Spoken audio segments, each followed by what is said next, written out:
Communication aids and strategies using tool of technology. Online material takes place. Presentation by Ronan Hava. So, this is my pictures of the world communication. Communication aids are often referred to as augmentative or alternative communication aids, or AAC. There are a broad range of AAC devices. This includes charts with pictures, symbols, letters, or words. Complex dedicated communication devices including a range of access options such as joysticks, switch, and eye gaze. Is anything that helps an individual to communicate more effectively with those people around them. This could range from a simple letterboard to a more sophisticated base of electronic equipment such as our gadgets. It refers to augmentative and alternative communication or AAC system. What are technological aids to communication? A voice output communication aid is used by people who may experience difficulty communicating with others around them. A VOCA is often an electrical device, such as a computer, and will be used to assist the individual to communicate through the use of specific software. Those are the pictures.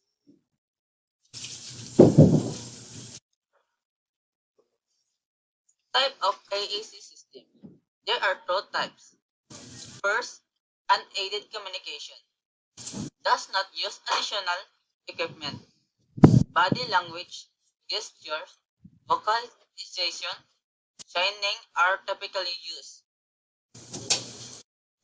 Examples of this communication are thumbs up, appear, waving hands, and many more.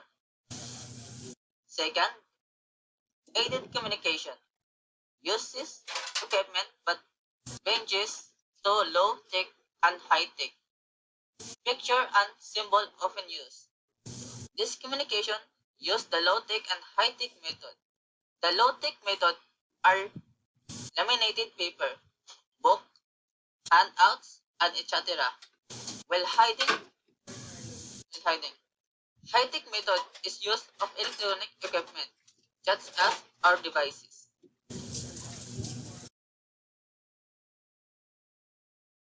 So, you see the pictures of the people during a communication. Communication strategies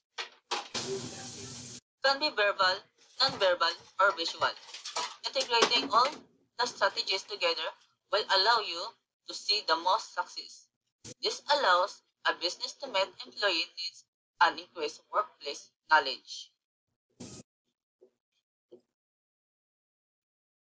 Type of communication strategies. Verbal. Describe any type of interaction that make use of spoken word. So, sa verbal, this verbal communication can be broken down into two categories of oral communication. Writing strategies consist of email, tags, and chat. Oral strategies consist of phone, call, video chat, face-to-face conversation. Non-verbal, use of body language, facial expression, postures, and other actions. This consists mostly visual cues. These cues are typically not intended. However, it is important to realize the message you are sending. Visual can be seen through signs, web page, and illustration. These strategies are used in the workplace to get attention and provide documentation. According to communication strategies, is the exchange of information between a sender and a receiver. We used to be that we worry on how we can communicate. It can be face-to-face or on a paper. This technology has changed this completely. It is important for people to take into account of every aspect on how they are relaying information. This is where communication strategies come into us. Communication strategies are the blueprints for how this information will be exchanged.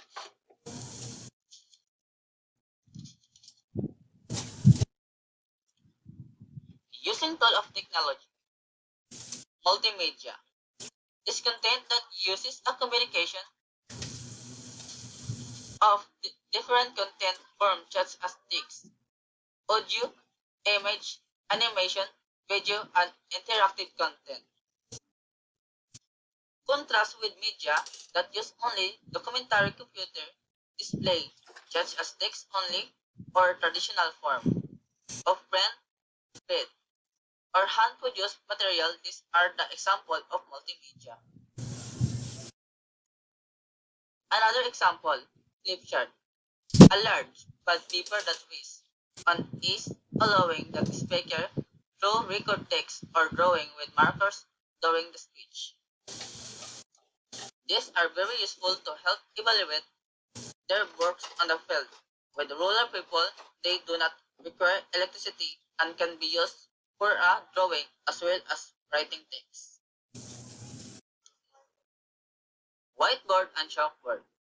This material can also help you achieve the same outcome as flipchart on an ease.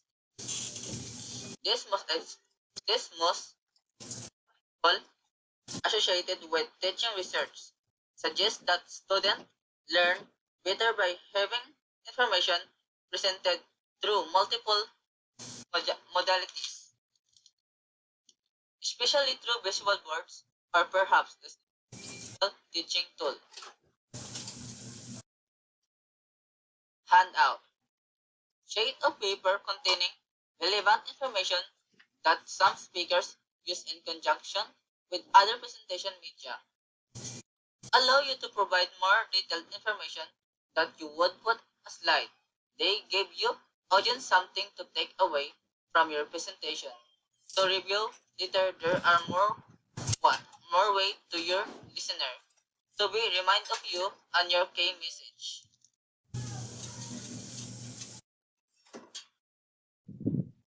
Digital slide. These are created when glass slides are captured with scaling devices to provide a high resolution digital image that can be viewed on a computer screen or mobile devices. They are two commonly used for these digital slides. Example, the Google Slides. It is a part of Google Docs, a web page program that allows group collaboration. The one significant advantages of this Google Slide, as over PowerPoint, however, is the ability to collaborate in a real time and share documents easily. Another of the digital slide, PowerPoint, is an open used to create business presentation but can also be used for educational or informal purposes. It is a software that gives the presenter the ability to create slides containing graphics, spreadsheets, hyperlink text, photo, videos, sounded, and animation.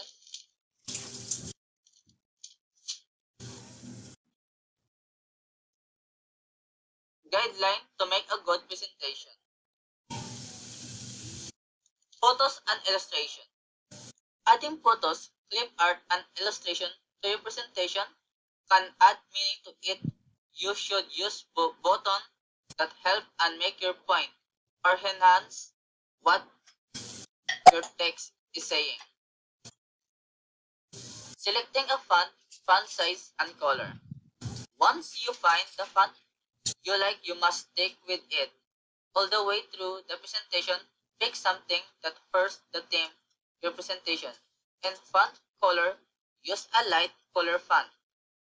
If your background is dark and dark color font if your background is light and the black. The font size, pick up font size that can be read easily, including by the people in the black of the back of the room. Use header and titles. Each of your slides should have some types of header or title to label it.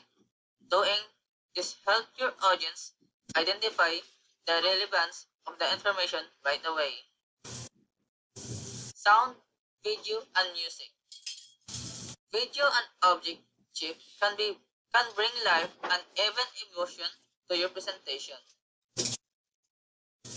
And the last ones, use 6-6 rules. The fewest word with effective imagery will have the most powerful effect.